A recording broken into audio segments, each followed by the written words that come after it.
Welcome back to the mini lab, folks. Well, today I've got something that kind of goes back in history for me. This is book 2 of my Physics 439 fourth year physics book, and it was a course on electronics for physicists, interfacing to experiments and stuff like that. But right in the back of the book, on the last page here, was this hand-drawn circuit with no values on it. And I do remember something about it being an oscillator, but I'm unfamiliar with this type. Like it's kind of like a couple of other types. Like if this capacitor was coming into the coil part of the way here, then it would be a Hartley oscillator. Or if this coil went across the two capacitors here, it might be another kind of oscillator. But this is a little bit unusual here. Just should have this tank down here by itself.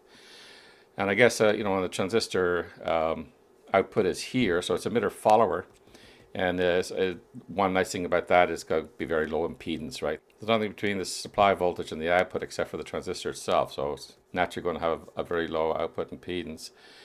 And the feedback comes through here, gives the tank a little kick, and then that couples up through here to the base of the transistor. And so, but I didn't have any values here, and I kind of forgot about it for, what year was this? 1986, until just about a couple of months ago. Then I was over at Mr. Carlson's channel, and he's doing a video on tank circuits, like why would you put a capacitor across a coil? And he had a circuit that looked extremely like this one. So I screwed around a little bit with the values and stuff like that. I tried his values, and I couldn't get a good result. It was very distorted, even though I used the same transistor. I used almost the same coil and capacitor down here, and all the other values I used were the same as his. But I got a very distorted waveform, whereas he got something that's very close to being sinusoidal. But I messed around with the values a little bit more, and I got something that's, I think, pretty good. Let me take you over to my design bench, and we can have a look and see what I came up with. Hold on for that. Okay, so these are the values I came up with. This 1 megaohm resistor was the same one that Mr. Carlson used.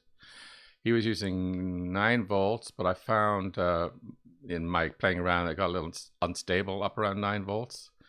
So I kept it at 6 volts, and I got a 0.1 here, which I think he had as well, but I needed a 22 nanofarad here instead of 470. And I think he had 4.7K here. I got 2.2K. And there's just slight difference in our coil and resonating capacitor here. Anyway, so this seems to work nicely. I'll show you that in a minute. I put it on a breadboard and we'll fire it up. So if you look at this, you get the frequency for this oscillator here will be given by 1 over 2 times pi times the square root of L times C. And if we do all that math on this, it comes out to 1.84 megahertz. So I don't know what use that would be. I guess that's in the 160 meter band. You could build yourself a little receiver. Maybe you could use this as a local oscillator for a 160 meter band receiver. You'll see why I wouldn't use it for a transmitter in a minute. Let's go on over now to the breadboard again, and we'll set that up and I'll show you what that looks like. Okay, so here's that simple little circuit all done up here, and let's especially the voltage on it. So I think it's like 6.1 volts or something. Yeah, 6.08 volts. And let me bring up an oscilloscope here. All right there. So as you can see, we got 1.82 megahertz. Now, given the tolerance in the components there, that's pretty good. It matches our 1.84 pretty well. And we can see there that it's a fairly nice waveform, almost sinusoidal, but not quite. And we got with the 6.1 volts going into it, we got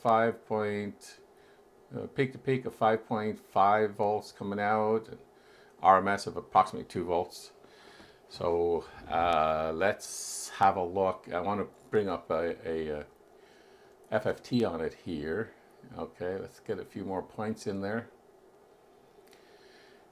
Yeah. Yeah. So while it looks kind of sinusoidal, it's not really. So if you look there, that the second harmonic is down about, 27, 27 dB. So it's not exactly great. And you can see it's got a bunch of harmonics throughout there. So unless you were to filter the output, you could filter the output and use the oscillator for a transmitter, but you have to filter it pretty well. You might even have to, if you're using it as a local oscillator for a receiver, you might even have to do some filtering on it. But you could do that. You could use a similar tank circuit on the output, or you could just use a low pass filter and filter out all the high harmonics. But other than that, it's pretty nice little oscillator there for radio frequencies. So you could play around with that. I'm sure you could play around with different values here. I played around with it a little bit. If you go too far away from where it is, it stops working. So you'd have to adjust some of the other resistors and capacitors and stuff like that to get it working again at different frequencies. Yeah, so that's it. This circuit that I had drawn in the back of my book here. So what's that, 40 years ago? Is my math right? 39 years ago? Finally got it working 39 years later. So yeah, I thought that was pretty cool. Anyway, thanks for coming out to join me today, folks. We'll see you in the next video. Bye bye.